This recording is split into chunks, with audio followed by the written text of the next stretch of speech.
त्रासात आहे. सरळ सांगीन त्याला, एकतर मी नाही या घरी, नाहीतर त्याचे वडील. मला काही मोलकरीण समजून ठेवलं की काय?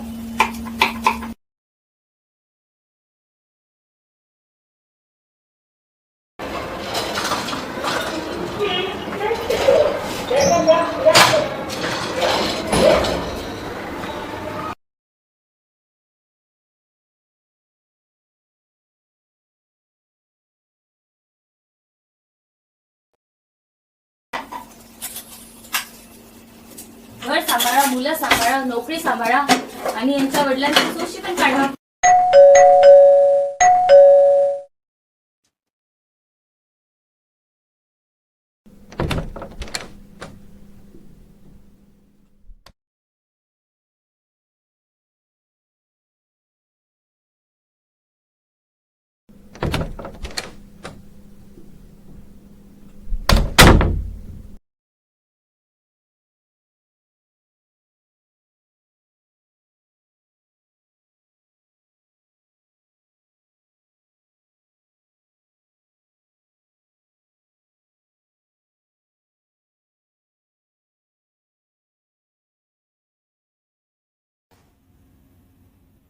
चैतन्य बेटा, काय चाललंय? मग करतोय बाबा.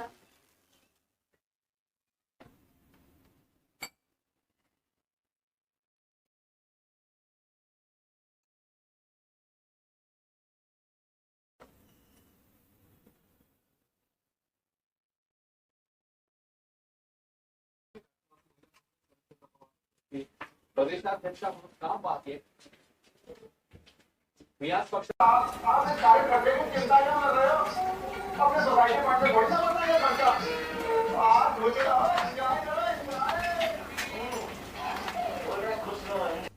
अगं स्वाती, काय झालंय? आज आल्यापासून बघतोय तू रागात आहेस. काय झालं काय? आज परत बाबांनी पॅन्ट मध्ये लघवी केली. तू काय विचार केलाय सांग आता मला. अरे कसला विचार? कसला काय? तू बाबांना वृद्धाश्रमात घेऊन जाणार आहेस की नाही? बोललो ना तुला, बघतोय मी. बघतोय काय? गेली 1 वर्ष झाली, तू फक्त बघतोय.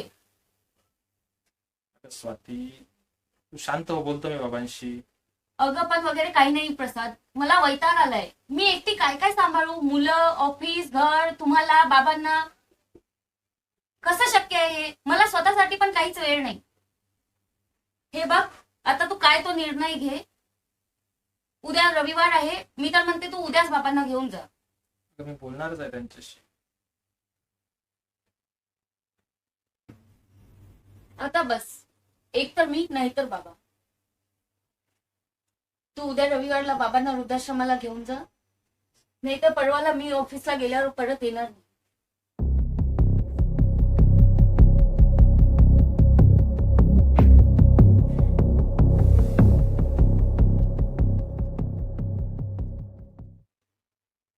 स्वाती, तू जरा शांत हो, मी बोलतो बाबांशी.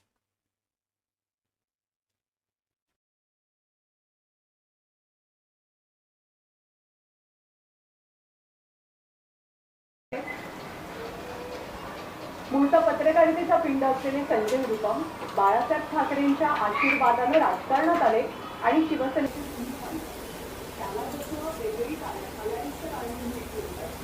प्रसाद, तुला काही बोलायचंय? हो बाबा. अरे मग बोल ना.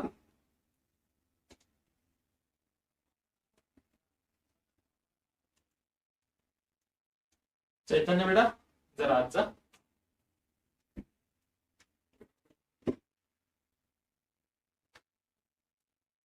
बाबा, तुम्हाला तर माहितच आहे, स्वाती आणि माझ्या जॉबमुळे आम्ही तुमची योग्य ती देखभाल नाही करू शकत आहे.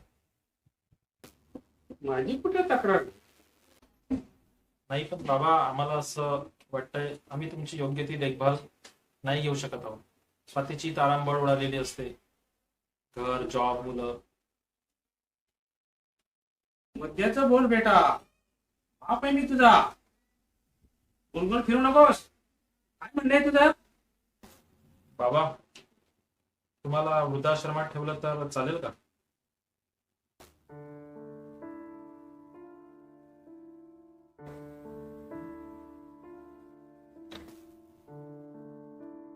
चांगला आश्रम आहे बाबा.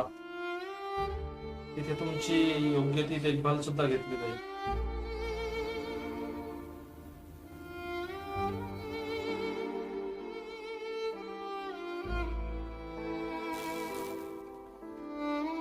बाबा चालेल ना तुम्हाला? पुढचं कोण म्हणते असमर्थ. मी नीट विचार केलाच असेल. चालेल बेटा, मी तयार आहे. माझं काय, बिन फळाचं झाड नाही. होय, बिन फळाचं. माझ्याकडून तुम्हाला काही मिळत नाही आणि बिन फळाच्या झाडाला कोणी ठेवत नाही. ज्या झाडांच्या फांद्यावरती खेळत तुम्ही लहानाची मोठीच झालात, बाप होईपर्यंत त्या झाडाची फळे चालली. आणि आता त्या झाडाची सावली पण नकोय. तसं नाहीये बाबा. कळतंय मला कधी जायचंय. आणि हो, मुलांना काय सांगशील, आजोबा कुठे येते? ते आम्ही मॅनेज करू बाबा. तसंही आम्ही तुम्हाला मध्ये मध्ये भेटायला येऊच. तुझ्या मुलाला आणू नकोस. का बाबा?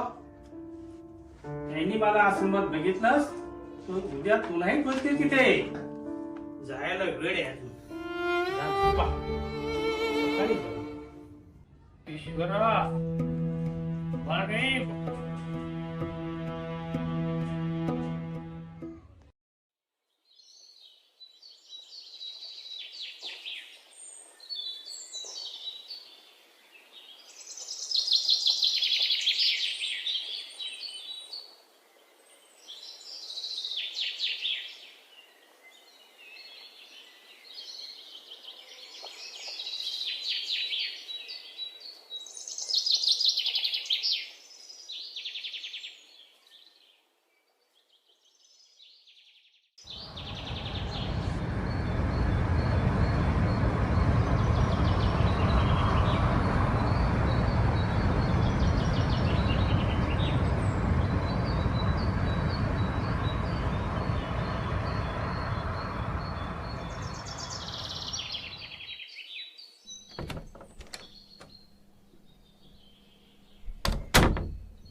मॅडम साहेब आलेत का? येतीलच एवढ्यात, तुम्ही बसा ना.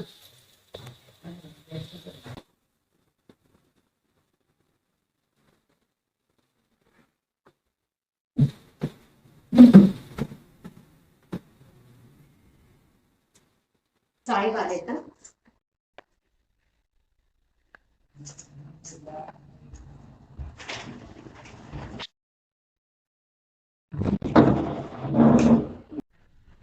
बस बसा. आपला आपुलकी आश्रमामध्ये फळ वाटपचा कार्यक्रम आहे, त्याची तयारी कुठपर्यंत आली? झाले sir. Good good good good.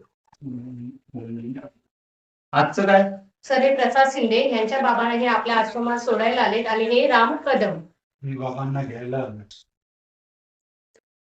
म्हणजे तुम्ही वडिलांना घ्यायला आलात? होय सर, मी बाबांना घ्यायला आलो. बरं, करता काय तुम्ही? आता एम.ए. झालाय सर माझं, पण शेतकरी आहे मी. नोकरीही होती हो शहरातली चांगलीची, पण आई वडील शहरात यायला तयार होईना.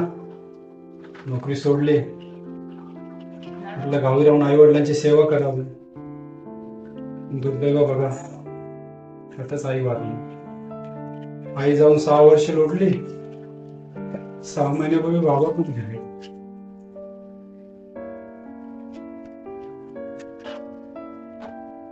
घर अगदी रिकामं झालं हो.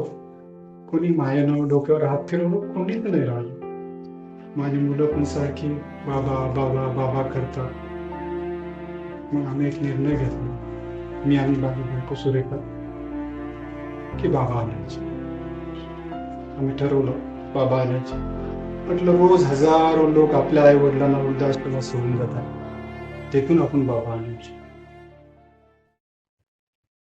तुमची बायको कशी तयार झाली? हो साहेब, आमच्या आई वडिलांची शिकवणच तशी होती. वृद्धांची सेवा करा, त्यांना जपा, कारण उद्या तुम्ही पण म्हातारे होणारच आहे. आज तुम्ही सेवा कराल, उद्या तुमची मुलं तुमची करतील. आमचे वडील नेहमी बोलायचे, झाडाने फळ देणं बंद केलं तरी ते सावली द्यायचं कधीच बंद करत नाही. म्हणून आम्ही निर्णय घेतला की एका वडिलांची सेवा करायची. धन्य आहेत तुमचे आई वडील, त्यांनी तुम्हाला अशी शिकवण दिली. इतके वर्ष झाले मी आश्रम सांभाळतोय.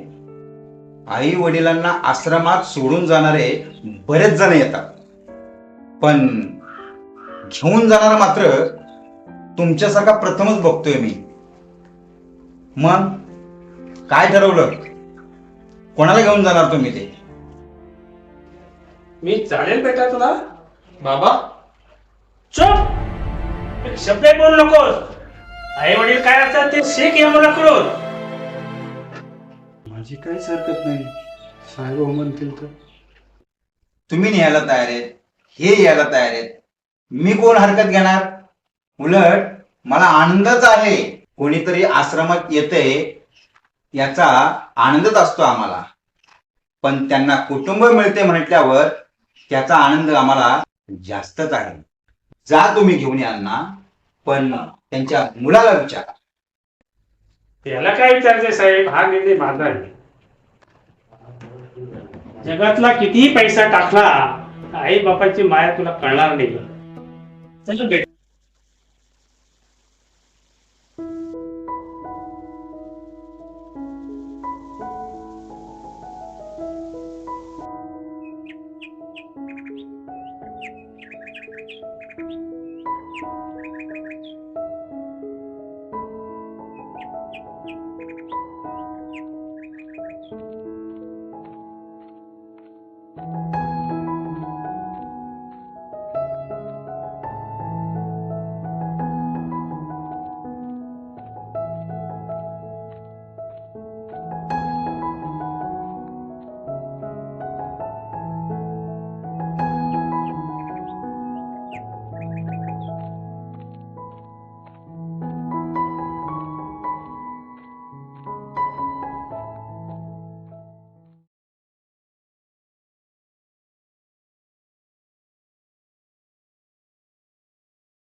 येताय ना?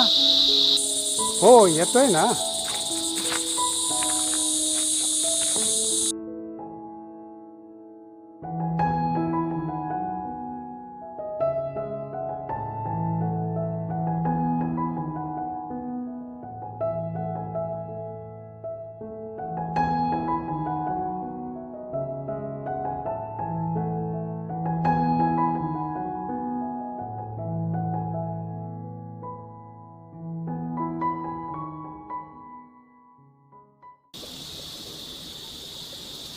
सुरेखा, बघ बाबा आलेत.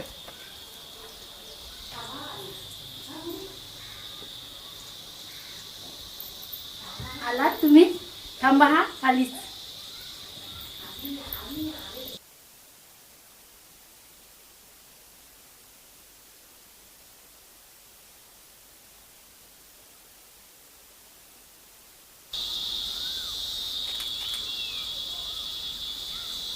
आता या बाबा. अगं हो, पण पोरं कुठे आहेत? अरे मी तर विसरली. दीपू, साक्षी, या बाबा आले.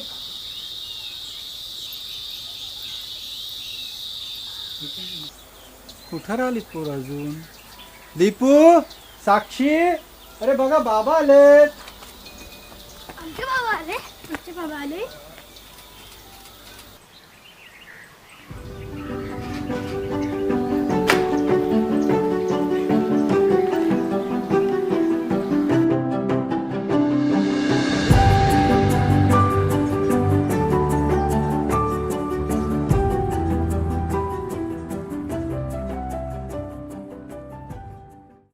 या भवातही आनंद असतो, खरंच मनात कुठेतरी उदयाच्या आसेचा छंद असतो.